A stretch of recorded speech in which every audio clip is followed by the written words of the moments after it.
Halo semua, banyak negara yang sudah menghapus undang-undang penistaan agama karena undang-undang ini hanya menimbulkan masalah.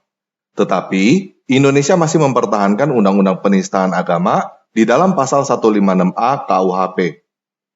Pasal 156A isinya seperti ini. Dipidana dengan pidana penjara selama-lamanya 5 tahun, barang siapa dengan sengaja di muka umum mengeluarkan perasaan atau melakukan perbuatan A. Yang pada pokoknya bersifat permusuhan, penyalahgunaan, atau penodaan terhadap suatu agama yang dianut di Indonesia. B. Dengan maksud agar supaya orang tidak menganut agama apapun juga yang bersendikan ketuhanan yang Maha Esa.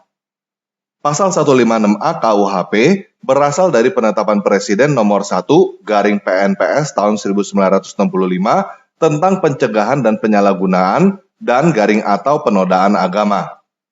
Pada saat ini sudah banyak korban penerapan undang-undang ini, dan sudah banyak pihak di Indonesia yang meminta undang-undang ini dicabut. Tetapi, undang-undang ini masih belum dicabut. Jadi, pada video ini, saya ingin memberikan 5 alasan kenapa undang-undang penistaan agama harus dicabut. Oke, kita mulai aja ya.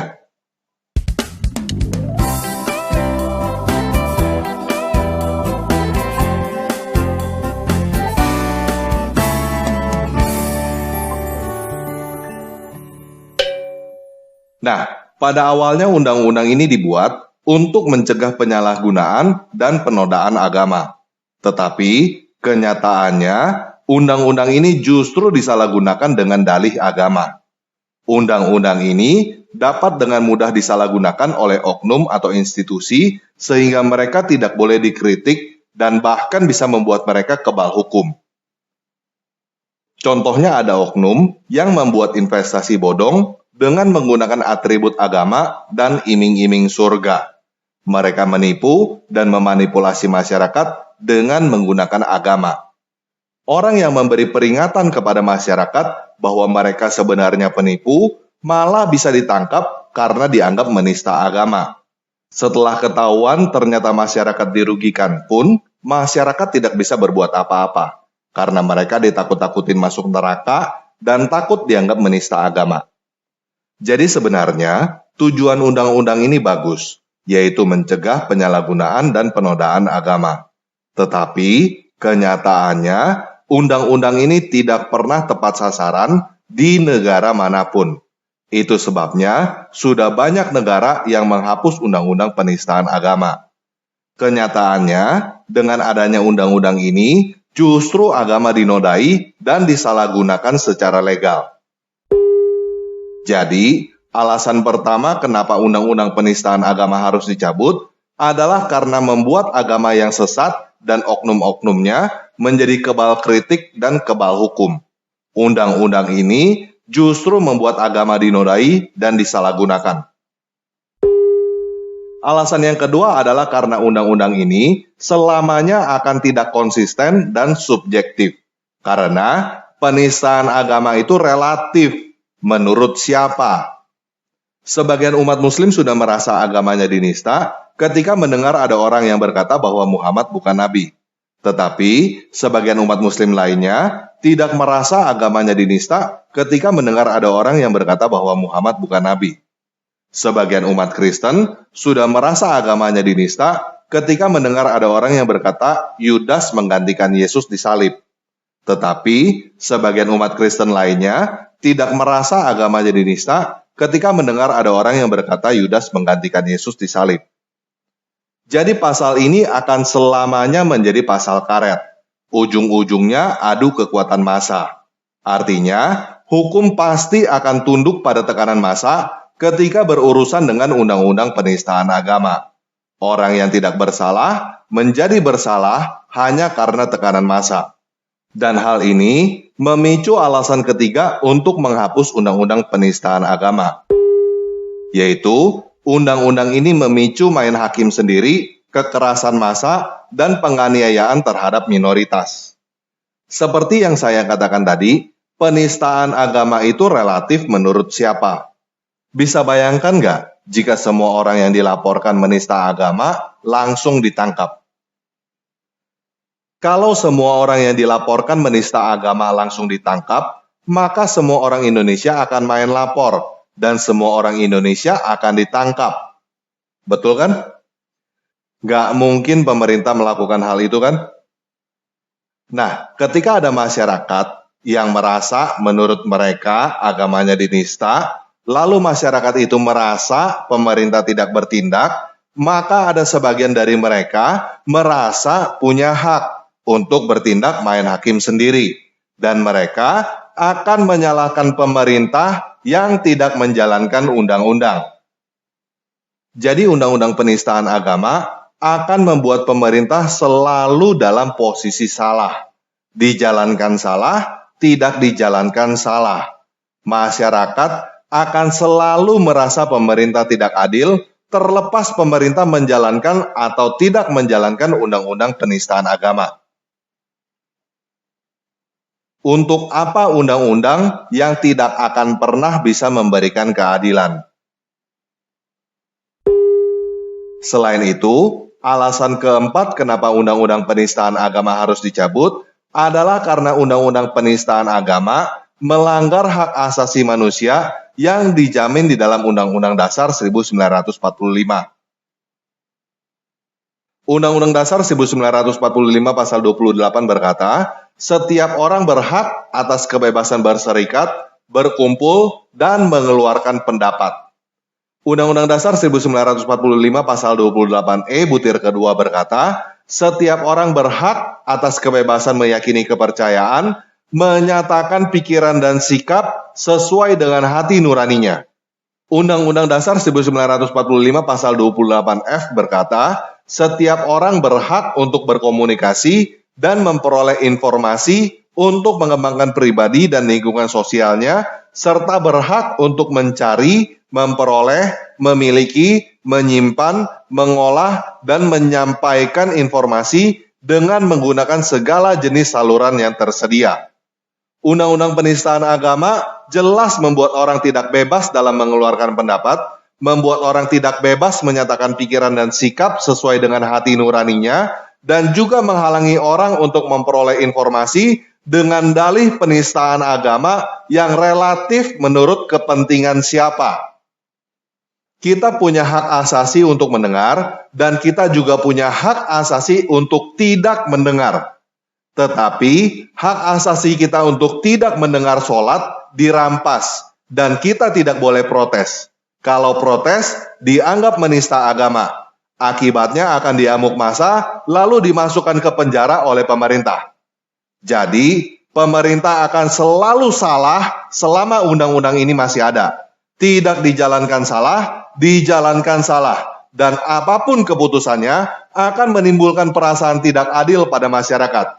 Selama undang-undang ini ada, pemerintah akan menjadi alat untuk mempersekusi umat beragama dengan dalih penistaan agama. Selain itu, alasan kelima kenapa negara Indonesia harus menghapuskan undang-undang penistaan agama adalah karena negara Indonesia sendiri menista agama. Mari kita baca pasal 1 penetapan Presiden nomor 1 garing PNPS tahun 1965. Setiap orang dilarang dengan sengaja di muka umum menceritakan, menganjurkan, atau mengusahakan dukungan umum untuk melakukan penafsiran tentang sesuatu agama yang dianut di Indonesia atau melakukan kegiatan-kegiatan keagamaan yang menyerupai kegiatan-kegiatan keagamaan dari agama itu.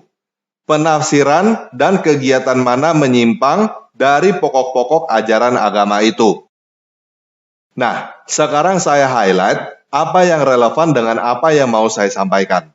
Dilarang dengan sengaja di muka umum menceritakan, menganjurkan, atau mengusahakan dukungan umum untuk melakukan penafsiran tentang sesuatu agama yang dianut di Indonesia.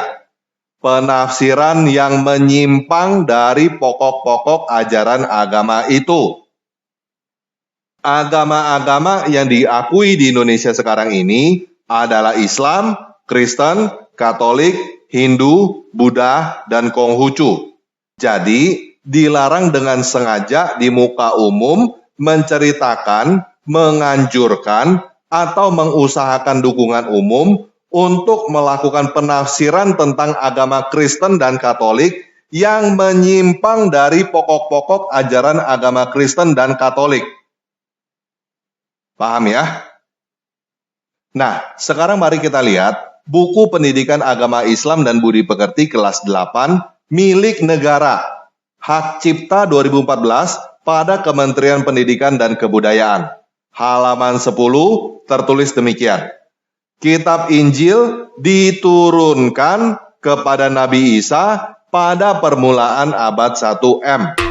Kitab Injil diwahyukan di daerah Yerusalem. Kitab ini ditulis pada awalnya dengan menggunakan bahasa Suryani. Kitab ini menjadi pedoman bagi kaum Nabi Isa AS, yakni kaum Nasrani. Nah, saya tidak tahu apakah yang dimaksud Nasrani oleh negara Indonesia adalah Kristen dan Katolik. Tetapi, Kitab Injil adalah kitab suci umat Kristen dan Katolik. Kristen dan Katolik tidak pernah mengajarkan bahwa kitab Injil diturunkan kepada Nabi Isa. Tetapi negara Indonesia dengan sengaja di muka umum menceritakan, menganjurkan, mengusahakan dukungan umum untuk melakukan penafsiran tentang agama Kristen dan Katolik yang menyimpang dari pokok-pokok ajaran agama Kristen dan Katolik. Ingat, ini adalah buku milik negara, diterbitkan oleh negara. Selain itu, dikatakan lagi di dalam buku itu, kitab Injil berisi ajaran pokok yang sama dengan kitab-kitab sebelumnya. Namun, ada yang menghapus sebagian ajaran kitab Taurat yang sudah tidak sesuai dengan zaman itu. Secara umum, kitab Injil berisi tentang 1. Perintah untuk kembali mengesahkan Allah SWT. 2. Membenarkan keberadaan kitab Taurat. 3. Menghapus beberapa hukum dalam kitab Taurat yang tidak lagi sesuai dengan perkembangan zaman. 4. Menegaskan bahwa kelak akan datang kembali Rasul setelah Nabi Isa AS, yaitu Nabi Muhammad SAW. Dalam kurung, di samping ada di kitab Injil, penjelasan ini juga terdapat di dalam kitab Taurat. Nah, semua yang barusan kita baca adalah tafsir yang menyimpang dari pokok-pokok ajaran agama Kristen dan Katolik. Tidak pernah ada penjelasan bahwa kelak akan datang kembali Rasul setelah Nabi Isa AS, yaitu Nabi Muhammad SAW, di dalam Injil dan di dalam Taurat. Jadi, negara Indonesia mengeluarkan buku pelajaran yang isinya menista agama Kristen dan Katolik. Kalau kamu berkata bahwa memang ajaran Islam seperti itu, maka ajaran Islam menista agama Kristen dan Katolik. Selain itu, di halaman 11, ada ditulis kisah Nabi Isa dan temannya yang serakah. Kisah Nabi Isa dengan temannya yang serakah ini jelas menyimpang dari pokok-pokok ajaran agama Kristen dan Katolik kalau Nabi Isa yang dimaksud adalah Yesus Kristus. Tetapi, kisah Nabi Isa dengan temannya yang serakah ini seharusnya juga menyimpang dari ajaran agama Islam. Karena sumber kisah ini bukan dari Quran dan hadis, tetapi dari www.republika.co.id. Dengan kata lain, negara Indonesia memasukkan dongeng karangan republika.co.id yang menista Nabi Isa. Nah, sekarang mari kita lihat buku Pendidikan Agama Islam dan Budi Pekerti kelas 11 milik negara. Hak Cipta 2014 pada Kementerian Pendidikan dan Kebudayaan. Halaman 9. Kitab Injil diwahyukan oleh Allah SWT kepada Nabi Isa AS. Kitab Injil yang asli memuat keterangan-keterangan yang benar dan nyata, yaitu perintah-perintah Allah SWT, agar manusia mengesahkan dan tidak menyekutukannya dengan suatu apapun. Ada pula penjelasan bahwa di dalam kitab Injil terdapat keterangan bahwa di akhir zaman akan lahir nabi yang terakhir dan penutup para nabi dan rasul, yaitu bernama Ahmad atau Muhammad SAW. Sekali lagi, ini menyimpang dari pokok-pokok ajaran agama Kristen dan Katolik. Kemudian, di situ ada gambar buku terjemahan Injil Barnabas by Ahmad Kahfi yang diterangkan di bawahnya sebagai kitab Injil diturunkan kepada Nabi Isa AS. Sumbernya Dok Kemendikbud.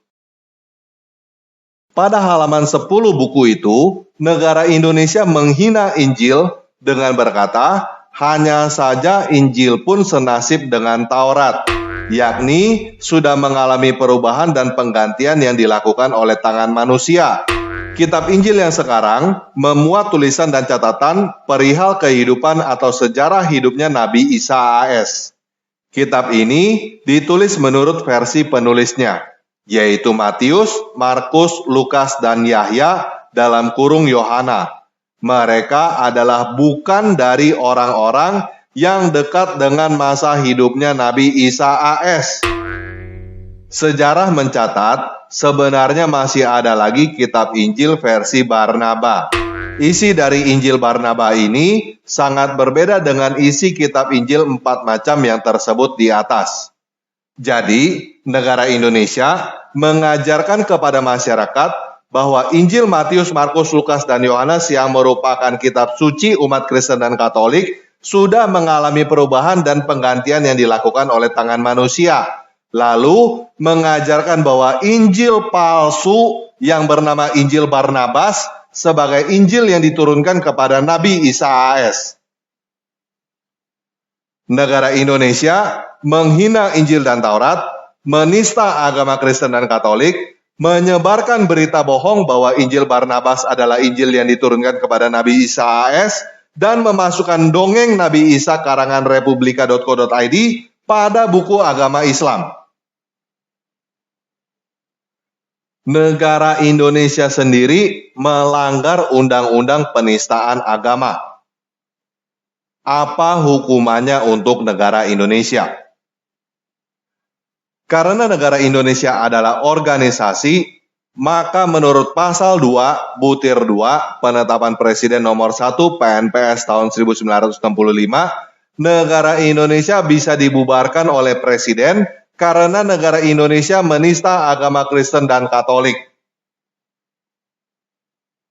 Jadi, undang-undang penistaan agama ini tidak pernah bisa mencegah penyalahgunaan dan penodaan agama seperti tujuan awalnya. Undang-undang ini malah disalahgunakan dan menodai agama. Undang-undang ini sangat karet, tidak konsisten, subjektif, dan relatif. Undang-undang ini tidak akan pernah bisa dilaksanakan dengan benar oleh pemerintah. Undang-undang ini selalu menimbulkan rasa ketidakadilan di dalam masyarakat. Undang-undang ini mendorong main hakim sendiri, kekerasan massa, dan penganiayaan terhadap minoritas. Undang-undang ini melanggar hak asasi manusia dan Undang-Undang Dasar 1945. Dan negara Indonesia sendiri melanggar Undang-Undang Penistaan Agama.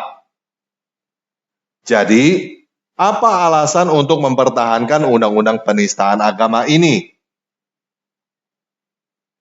Ada yang khawatir pencabutan Undang-Undang Penistaan Agama akan menghilangkan jaminan perlindungan hukum terhadap berbagai agama.